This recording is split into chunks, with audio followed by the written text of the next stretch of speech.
Hi everyone, my name is Heather. I hope you're all doing well and enjoying the autumn season. I have really been loving it. I've been going for walks and enjoying myself, and in the intro I took you with me on one of my walks where I took a couple of books out to the forest and got some shots for Instagram, and I thought to include you guys on it. We're having a very interesting autumn. It seems like all the reds are coming out early and then they're falling off the trees, and then the yellows are coming out and then they're falling off the trees, and we're still waiting for the oranges. It happens sometimes where the leaves come out in different stages instead of all at once, and I think we're looking at one of those types of autumns this year, but it's still very beautiful and I've really been enjoying it. Today I wanted to share with you guys all the books that I picked up over the late summer and the early autumn, and this will include a couple of books that I picked up that were just released that I'm very excited about and excited to share with you guys. Oh, and before I go on, I just wanted to tell you that I also have picked up quite a few secondhand books as well. So I'm going to divide the video up between new and secondhand books, and I think I'm going to start with the new first and then move into the secondhand books afterwards. So I hope that you get cozy and grab yourself some warm beverage. I have my masala chai with me and it is delicious. I have been loving these chai lattes that I've been drinking. So I'm going to take a sip of my chai latte and we'll get started. Oh, so good. Another thing that I wanted to show you guys, so every year I look forward to picking these guys up. One of my local stores brings these in from a florist who hollows out the pumpkins and dries the flowers and then creates these, and I just think they're gorgeous, and so every year I buy one or two. I love them so much, they're so pretty. So as I said before, I'm going to begin with the new books that I picked up and then move on to the secondhand. And in the new section, I picked up some picture books, I picked up some poetry and other types of short story books, as well as some new classics. So I am going to share those with you right now. This video, I have more picture books than I usually have. I actually have 3 picture books that I want to share with you. And the reason is because my son is getting to an age where he's not really turning to picture books as much as he used to, but we sort of have a tradition of buying 1 or 2 picture books for the holidays, and sometimes in the spring as well we buy a picture book, but definitely around Halloween I just feel this real pull to buy picture books, and so I have a couple of them now here that I want to show you. The first one is one that came out I think a couple of years ago, but a second one in the series just came out, and this one is The Little Ghost Who Was a Quilt. And I have been looking at this book since it came out and wanting to get it. I chose other books last year to purchase for our Halloween picture books, but this year I decided to get this one because it is just too cute. It's written by Real Nason and illustrated by Byron Eggenschweiler, and both of them are Canadians. Byron Eggenschweiler, I'm not sure if I'm saying that correctly, but he is actually from Calgary. And you might know his work if you know another book, The Strangest Thing in the Sea, I think is the name of it. I recognize that one. I've seen that one at one of my friends' houses.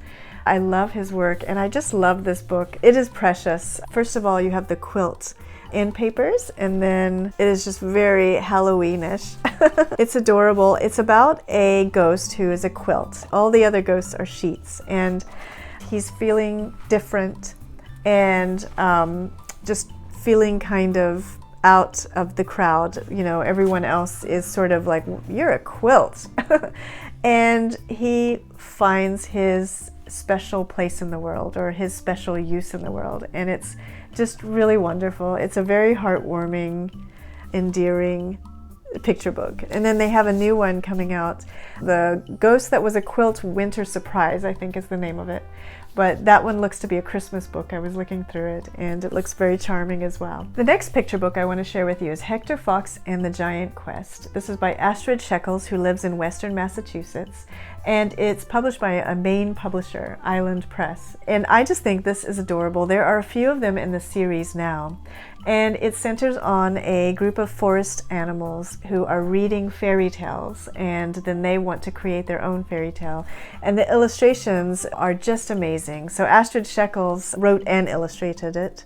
It begins in Hector Fox's home, And they're all having a nice cup of tea and a cozy get-together.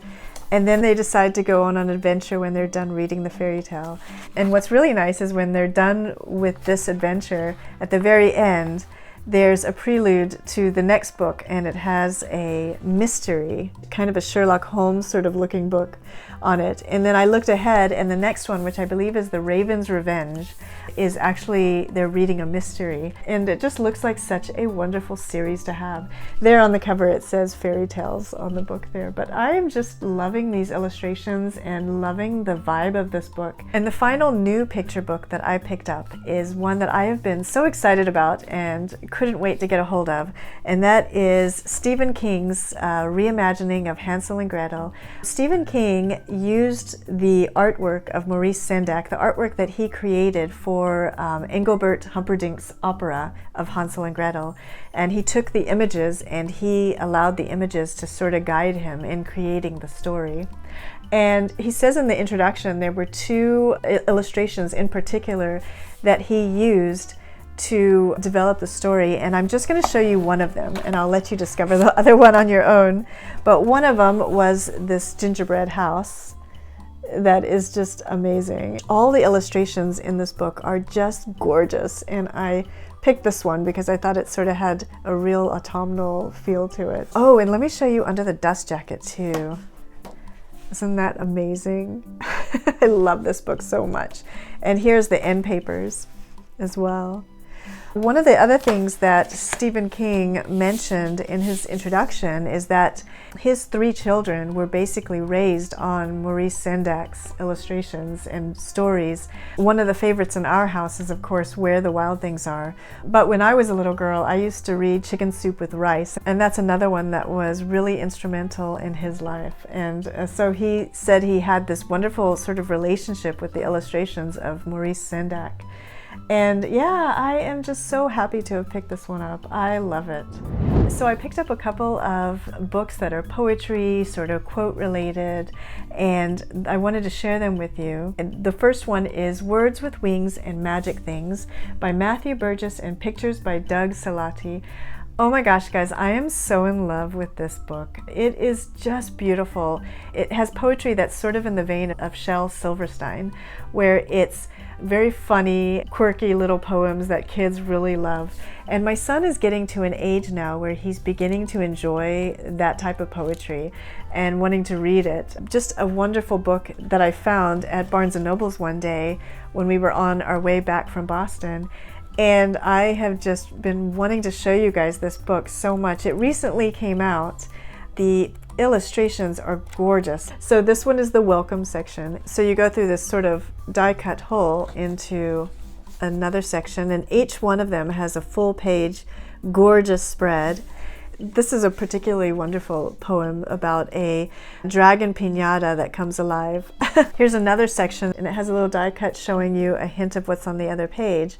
And you turn the page, and it's all these beautiful butterflies. And it's just gorgeous. And I wanted to show you, it has dinosaurs in it, wonderful alligators. Doug Salati, the illustrator, lives and works in New York. And you might know his work from the 2023 Caldecott winning picture book, Hot Dog. Just a wonderful, wonderful book of poetry to have for the kids, and I am so excited about this one. And then I am so overjoyed to have this next book, and that is The Country Commonplace Book by Miranda Mills.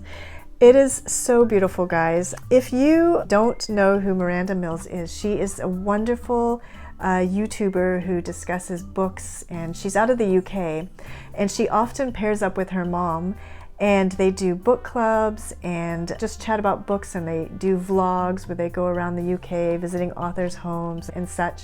And she really celebrates the seasons, and she loves to live seasonally. And she introduced me to the idea of commonplacing, which is when you just basically jot down anything that comes your way that means something to you. Poetry that you see, quotes from books. And this book is Miranda Mills' thoughts and quotes and things that she's just found wonderful and beautiful. But When I received this, I realized that even if I had no idea who Miranda Mills is, it is such an amazing book to have. It is robust. It has so many gorgeous quotes in it and gorgeous thoughts, and a lot of it is actually Miranda Mills writing, and I am so in love with this book. I am so happy with it. I'm going to send it to my mom and to my stepmother and anyone I can think of to send it to. One of my aunts I think will also really love this one. And it's beautifully illustrated as well by Debbie Powell, who just created some remarkable decorations for this book. So every section has a full page spread that is with Debbie Powell's illustrations. And then there's borders around all the poetry, all the excerpts. And it has that sort of almost homemade feel to it, but yet still very professionally done. Oh, and I love this part. These are Miranda Mills' thoughts for country activities and things that could fill your time in autumn. And one of the things was going on a color walk and noting all the rich hues of autumn's cloak, which I have been doing and just loving. So yeah, I am so loving this book and so happy to have picked it up. I have a couple of graphic novels or sort of field note type books that I want to share with you. The first one I told you about in my last video, how we wanted to read The Great Turkey Walk. Well, I ended up picking up a version of The Great Turkey Walk graphic novel. Sometimes when we read, we'll read a chapter book and then I'll hand a graphic novel to my son and he'll look at all the pictures afterwards and reread it that way. And it's illustrated by Leonie Bischoff, who is based in Brussels, Belgium. And it's just so beautifully made, and I think it's wonderful. And first of all, there's the end papers that are just gorgeous. And I love how there's the one dog right there, the little puppy that they're jumping around. I love all these illustrations. There are wonderful illustrations that are also very atmospheric, and there are some towards the end where the illustrations sort of pop off the page a little bit. I am so impressed with the artwork. And I also love having graphic novel versions of the classics as well, especially when they make a modern classic. It's particularly fun. A book that just came out yesterday, I just picked it up, is this new version of Gnomes, The Secret of the Gnomes. And this is by Vil Hugen and Rian Poortvliet. I have shown you guys the other Gnomes book that I have that came out a couple of years ago that I have just adored and loved. It reminds me of the books that I had when I was young, the Gnomes books that I had when I was young, and I'm so nostalgic for them. This one is just gorgeous, and this is different in the fact that Rian Poortvliet and Vil Hugen eat some mushrooms with cream that were served to them, and then they shrink, and then they go with the gnomes and experience their life. They not only get to know the gnomes even on a more sort of intimate level, living in their homes, but they also go on adventures with them and learn more about their history. And it's just a wonderful thing. It's really beautiful. I mean, this one in particular is gorgeous, gorgeous. This is when they're fully grown and they're speaking to the gnome. And then on the next page, they're shrunk down. So that's Vil Hugen and Rian Poortvliet as gnomes themselves. They have the little green hats. And I think it's really cute. It also occurs to me that this is quite a nice one to read in the winter time.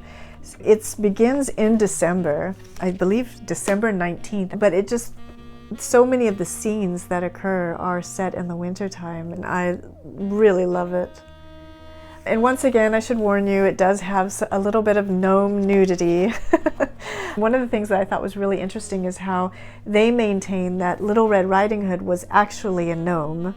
And that's how she was able to fit into the wolf's belly, as well as the grandmother was able to fit in the wolf's belly, which makes sense because I've always wondered that. I'm like, how did these people fit inside this wolf? I have one new illustrated classic that I picked up, and that is Vincent Mellier's The First Adventure of Sherlock Holmes, which is a study in scarlet.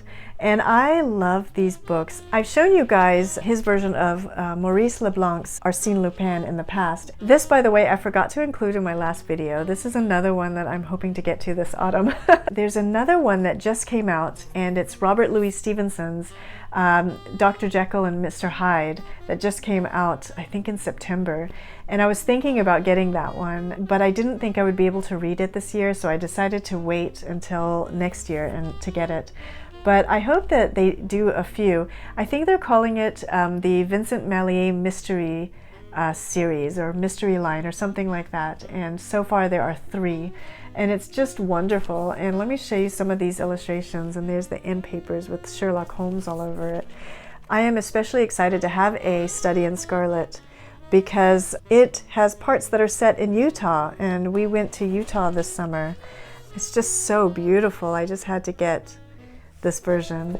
And yeah, very happy to have these two. I have finally picked up Scary Stories for Young Foxes in the City. We love to have one scary book to read around Halloween, and so we're very excited about this. I told you guys about Scary Stories for Young Foxes, which is the first one. And by the way, they're a little different. They're the same size, exactly the same size, but this one has sort of that sort of rubbery texture to it, and this one is smooth texture. So I thought that was interesting. I thought I would mention. Scary Stories for Young Foxes was a Newbery Honor book, and it is just wonderful. I've mentioned it a few times on this channel and how I'm very excited to read the second one in the series, Scary Stories for Young Foxes in the City.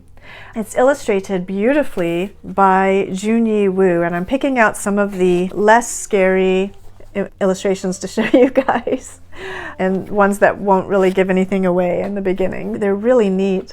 What's really nice about these books that I haven't mentioned before is that the back of them, the synopsis on the back is a poem, and it's really cute. A frightened stranger stumbles through the twisted antler wood, wounded deep and mumbling, his paw prints filled with blood. 3 young foxes sniff him out beneath the winter glow. They listen to his gasping tale while sheltered from the snow. The whole synopsis on the back is a poem, and it's really neat. But yeah, it looks really scary, and I'm excited to read that. Junyi Wu also illustrated another book that came out last October that is a Newbery Honor book that looks interesting. Elf, Dog, and Owlhead. Sorry, I had to look it up for a second. I forgot the name, but yeah, so I'm kind of excited to read that one. It looks really interesting as well. I have a couple of unillustrated contemporary books that I picked up that I just want to share with you real quick. The first one was another book I found through discovering the illustrator and doing some research on the illustrator. A while back I had picked up 84 Charing Cross Road and loved the cover illustration by Sarah McEnemy, who is a British illustrator, and she also did a copy of the Guernsey Literary and Potato Peel Society. One of the books that I noticed when I was looking through her website really appealed to me. It was for a mystery series, a cozy mystery series, the Honeychurch Hall mystery series, I think they are, and this one is Murder in Miniature, and I think this is actually book 8. But from what I understand, I don't think you have to read them in order, but I don't know that for sure. I'll let you know. And they're by Hannah Dennison.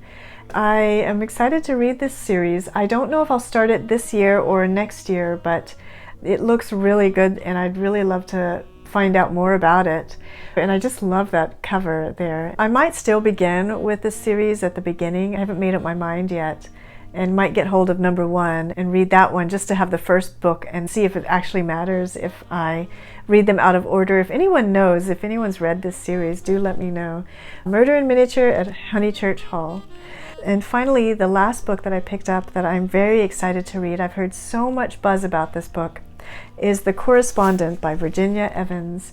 It looks so interesting. It seems to be an epistolary novel where a lot of written communication leads to connection. It's about a woman named Sybil who every morning sits down to write letters, writing letters to various members of her family, any kind of correspondence. It's just her time for writing. And some of the letters she sends and some of them she doesn't send. And there's also a lot of discussion of books, and it looks so interesting to me. This one just came out very recently, so I'm excited to get into it. Have any of you guys read this one yet? Let me know if you have. I'd be interested to know what you thought. So yeah, so The Correspondent by Virginia Evans. So that is it for the new books I wanted to share with you. But before I get started with the secondhand books, I just really wanted to show you this. It's a bookmark and it's new, but it's from my friend Christy in California, and she watched one of my videos. It was a video where I spoke about my favorite books in each plot or each genre, and she had a bookmark made for me with the titles of all the books on the bookmark. And so I just thought that was the most beautiful thing. I was so touched. And yeah, I wanted to show you guys. I don't know if you can see it, but yeah, it has all the books that have really made an impression on me throughout my life and such. So anyway, I just had to show you guys that. It's so wonderful. So now we are in the secondhand book section of this video. And before I get started, I wanted to show you, I've got 2 new Cricket magazines. For those of you who are new to this channel, I love to collect old vintage Cricket magazines that are from the 70s or the 80s, because I find it so relaxing to page through them and to see stories and illustrations from authors and illustrators who have sort of taken on a modern classic status, especially thinking that back then they had not yet really made a name for themselves. And Cricket magazine has made the career of several illustrators and authors. I just really love them. There's nothing more relaxing for me than to get a cup of cocoa or tea and sit in my room and just cuddle up and page through a old but new to me Cricket magazine that has just arrived and see what it has, what surprises it has for me. I just find it intensely relaxing. So anyway, I have 2 new ones. One is from November 1978, and it has the cover illustration of Fritz Wagner, and it's beautiful. I don't know if you can make out all the details. And then there's a story in here called When I Grew Up Long Ago, and it has accounts of how people got to school back in the past, and it's beautifully illustrated by Leonard Everett Fisher. But I just wanted to read one of them to you. This one was from Oak Creek, Arizona in 1905. I lived up the creek 7 miles, so I rode a horse to school. Everybody did. We'd tie them to the bushes outside and throw our saddles under the schoolhouse. And then there's this one called The Bob Caterpillar by Conrad Aiken, and it's illustrated by John Vernon Lord, who you would know if you know the Giant Jam Sandwich, which is a huge favorite in this house. Also, I loved this one, Paul Bunyanson and the King of Sweden. There's a good illustration there for you. And this next one was a real treat. It has the cover illustration of Michael Haig, and it's from December 1978. And it's just stunning. It's really nice. It is chock full of so many interesting illustrators and stories. We have an Allison Utley, The Holly Bears a Berry, and this one is illustrated by Charles Mikolaychak. Oh, there's also Mistletoe by Walter de la Mare. And then I was extremely happy to find Peter Rabbit's Special Christmas Fudgy Pudding Cake Recipe. This one has the illustrations and art of Beatrix Potter, of course. And then finally, we have Marilyn Hirsch's Potato Pancakes All Around. So I thought that was really cool. I'm so happy to add this to my Cricket magazine collection. I only have one secondhand picture book, and this is a real nostalgic book for me. And I am so glad I thought about it or saw it by accident, because this is one of my favorite Halloween books from the past. It was actually published in the 70s. It was sitting at my grandparents' house, and I would read this, and it was just so special to me. And it's The Pink Panther in the Haunted House. This was just one of those books that really stood out from my childhood, and I loved it. It's about this Pink Panther moves into this house, and he spills some pink lemonade or something on the ghost, and he washes the ghost's sheet and it shrinks, and then they have to find a compromise about it. Here, I'll show you one of the illustrations that might jog your memory if this happened to be a nostalgic one for you. Let me know in the comments if it is. So I always remembered that little picture of the ghost coming out of the washing machine and being so upset. So anyway, so I was very excited to grab this one, and it's illustrated by Daryl Baker. And Daryl Baker has done a ton of Disney Little Golden Book books. So anyway, just wanted to show you guys this real quick. A very nostalgic book for me. A Treasury of North American Fiction, a collection from Harper's Magazine.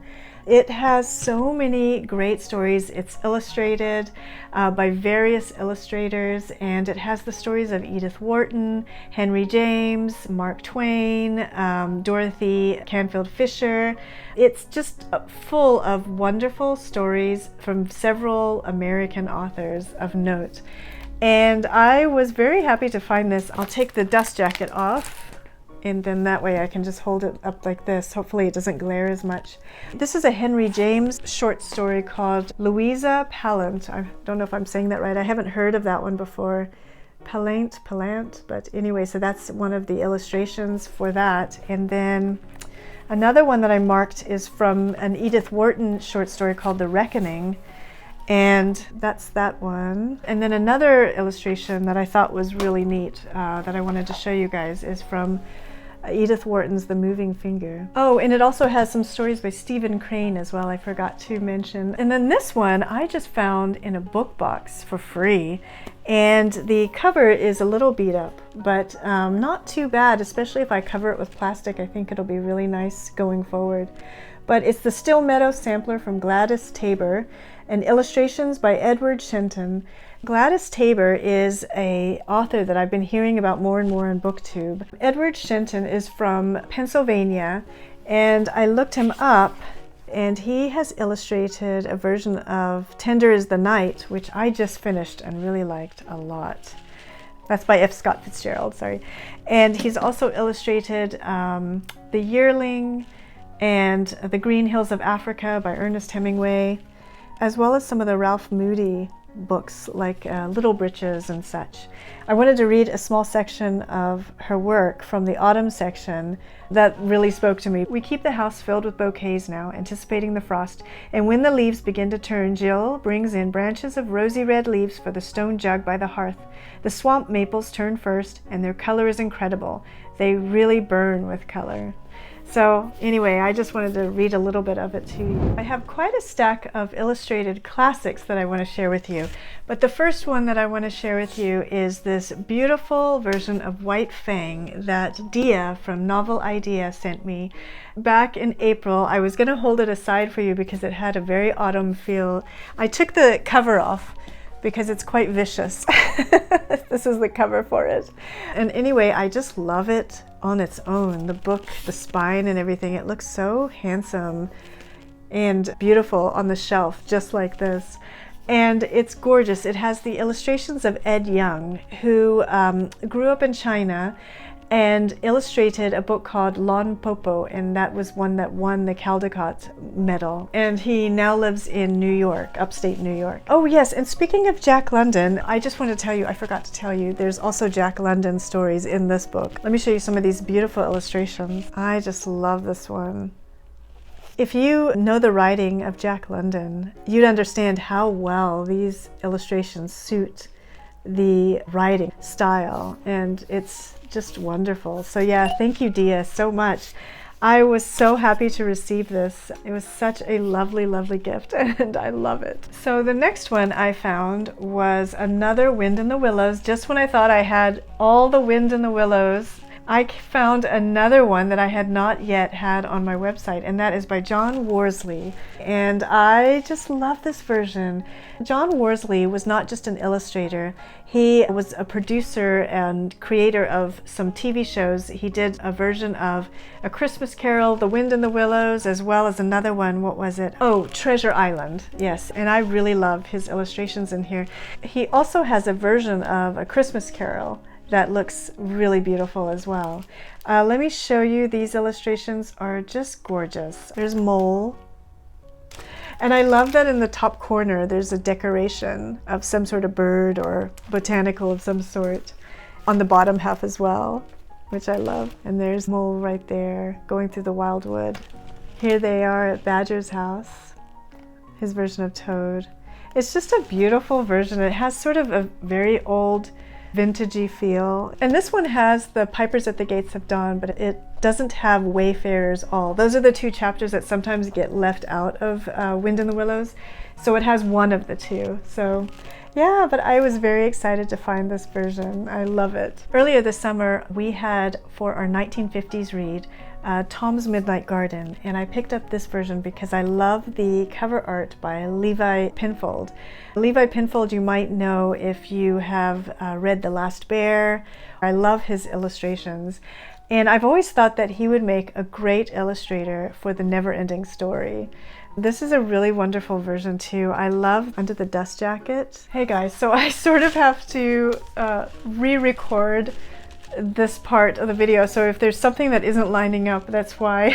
I think I had shown you guys the cover, which are Under the Dust Jacket, and then I was speaking about the illustrator Susan Einsick, who had just the most amazing life. She was rescued from Germany at just the last minute on the Kindertransport, the rescue organization that rescued children from Germany. They rescued a ton of children and took them to Britain, and she was one of them. She went on to grow up and to illustrate several books and just had so many beautiful illustrations in Tom's Midnight Garden. So yeah, that was one that I was very happy to find. And last Christmas I read a book called The Flying Classroom by Eric Kästner and just absolutely loved it. And so I told you guys that we wanted to read The Parent Trap, which was originally known as Lisa and Lottie, during the summer, but we didn't quite get to it. We were so involved with our Paris reading, our French reading.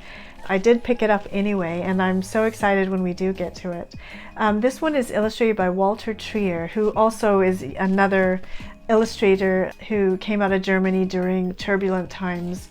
He did a lot of work with Eric Kästner, and they're just wonderful little doodles and drawings and all over the place. There's another one there at the bottom, and yeah, just wonderful little drawings all over the place. Loved, and I can't wait to read this one. Enid Blyton's The Enchanted Wood. I think I had mentioned in my previous video we were going to read The Magic Faraway Tree, and it was actually The Enchanted Wood. The Enchanted Wood is the first in the series, and this one is illustrated by Mark Beach.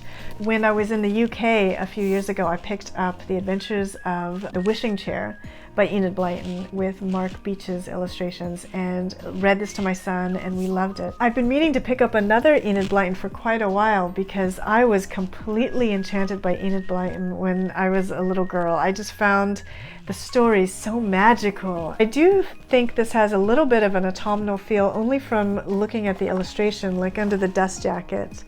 It looks so autumnal there, as well as the end papers.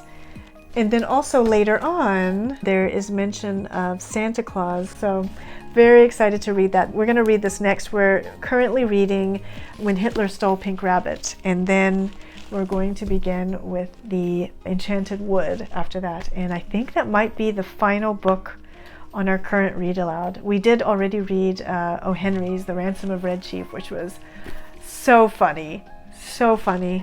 The final one I want to share with you is The Calendar Papers by Cynthia Voigt. It is not illustrated on the inside, but the cover illustration is done by Judith Gwynne Brown, who you would know her artwork from The Best Christmas Pageant Ever.